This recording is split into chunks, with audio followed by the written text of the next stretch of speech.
नमस्कार, पांचजन्य के डिजिटल मंच पर आप सभी का स्वागत है। आज हम आपसे बात करेंगे बॉलीवुड की। जरा बॉलीवुड की ओर नज़रें घुमाइए। आप देखेंगे कि रिश्तों की आंच पर मतलब की रोटियां सेकने वाली इस दुनिया में आज बड़ी हड़बड़ाहट है। ऐसा क्यों है? क्योंकि बॉलीवुड के दरवाजे पर आज एक बाहरी ने जोरदार दस्तक दी है और इस दस्तक का वज़न इतना है कि अगर इस बार दरवाज़ा नहीं खुला तो इस दरवाजे का टूटना तय है। जी हाँ, हम बात कर रहे हैं कश्मीर फाइल्स की।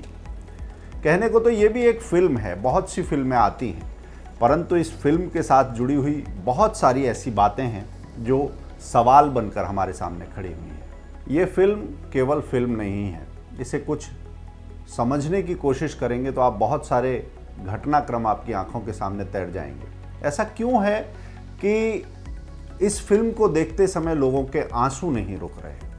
ऐसा क्यों है कि थिएटर में लोग अपने आप भारत माँ की जयकार लगाने लगते हैं? ऐसा क्यों है कि फिल्म खत्म होती है और लोग राष्ट्रगान गाना शुरू कर देते हैं?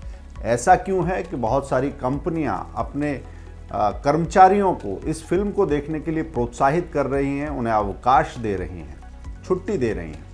और ऐसा क्यों है कि इस फिल्म को लेकर बॉलीवुड मीडिया, समाज के अलावा राजनीति में भी एक ख़ास तरह की हलचल दिखाई देती है, थरथराहट दिखाई देती है, प्रतिक्रियाओं का एक सैलाब दिखाई देता है?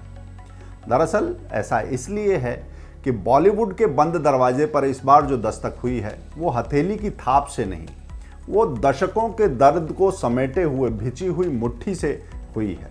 इसने पूरे देश को झकझोर दिया है। इसमें इतनी ताकत है कि देश समाज के कई हिस्सों में जड़ें जमाए झूठ को बेपर्दा कर दे। और इसके साथ ही कश्मीरियत की, रूमानियत की जो कहानियाँ थी वो एक झटके में ढह गई हैं। कश्मीरी फाइल्स का कथानक ऐसा है जिसमें कथा कम, व्यथा और वास्तविकता ज़्यादा है। जिस तरह से कश्मीर से लाखों हिंदुओं को उनकी जड़ों से उखाड़ा गया, उनकी हत्याएं की गईं, उनकी बहू बेटियों के साथ बलात्कार किया गया, जिस तरह सरकार मुंह फेरे खड़ी रही और हिंदुओं के रक्त रंजित तन मन की वेदी पर कथित कश्मीरियत की जो रूमानी इमारत खड़ी की गई, इस फिल्म ने जैसे उन सब पर पड़ी धूल को एक फूंक से, एक झटके में हटा दिया है। याद कीजिए 14 सितंबर 1989, ये वो तारीख थी जब पंडित टीकालाल टपलू की दिन दहाड़े हत्या हुई। जम्मू कश्मीर लिबरेशन फ्रंट के चरमपंथी मकबूल भट्ट को मौत की सजा सुनाने वाले रिटायर्ड जज नीलकंठ गंजू की हत्या हुई।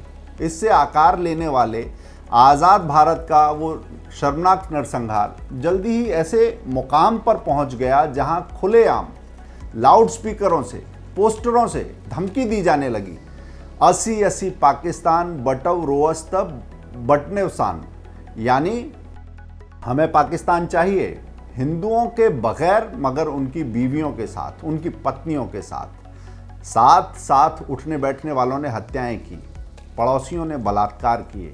1990 के उन काले दिनों की साक्षी पीढ़ी आज कहीं दूर नहीं है, वो आज हमारे बीच है। उनसे बात करें, आपकी आत्मा कांप जाएगी। बहुत से मामलों में जैसे पहले से ये बंदरबांट हो गई थी कि कौन किसकी बेटी के साथ बलात्कार करेगा, कौन किसका कत्ल करेगा, कौन किसकी संपत्ति पर कब्जा करेगा, किसका मकान मौके का है, किसकी दुकान किसने कब्जानी है। ये जो थिएटर में लोगों की भावनाओं में बहते हुए आज आप लोगों को देख रहे हैं, वो उस समाज का अपराध बोध है कि उसके एक कोने में इतना अंधेरा छाया रहा और वो कुछ नहीं कर सका क्योंकि उसको इसकी सूचनाएं पूरी ईमानदारी से नहीं दी गई।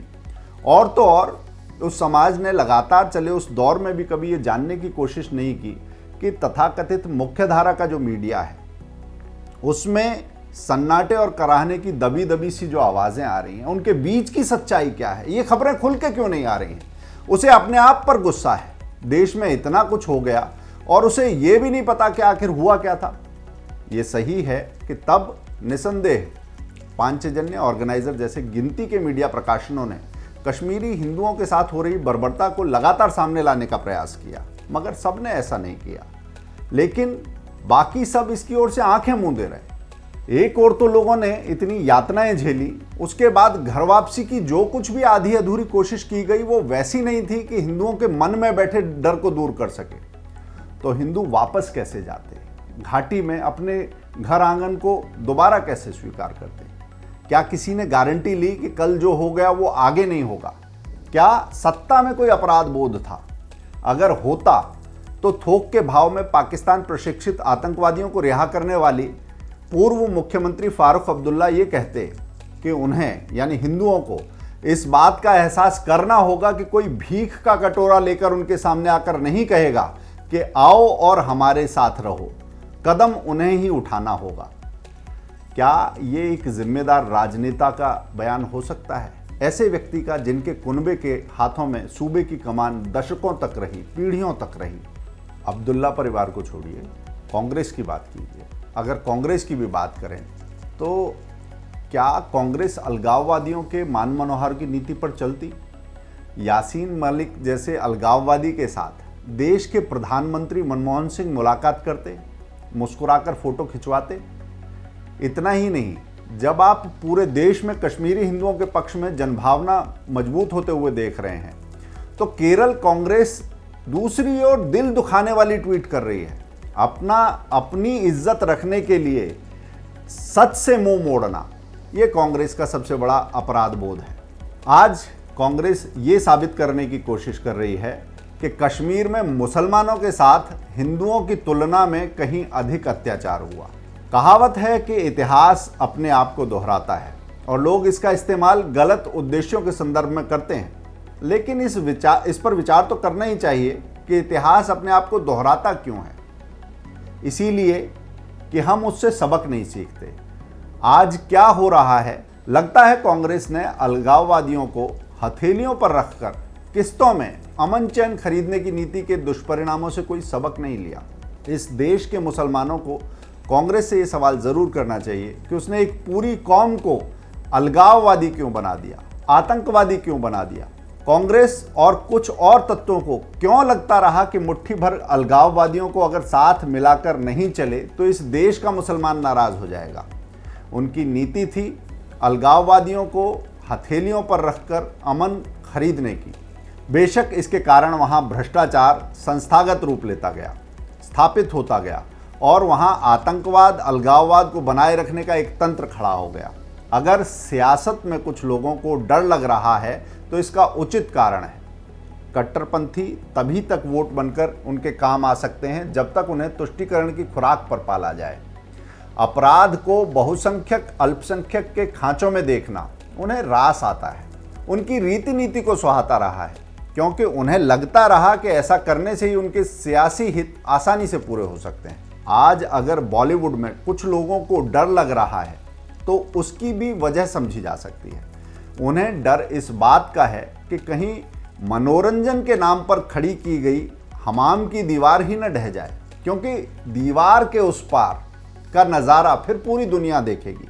मनोरंजन की इस दीवार पर सच का हथौड़ा बजा है तो सब थर्रा गए हैं, क्योंकि उस पार आतंक और कट्टरता को पोसता, बार बार भारत को लांछित करता एक बड़ा जमावड़ा नंगा हो जाएगा।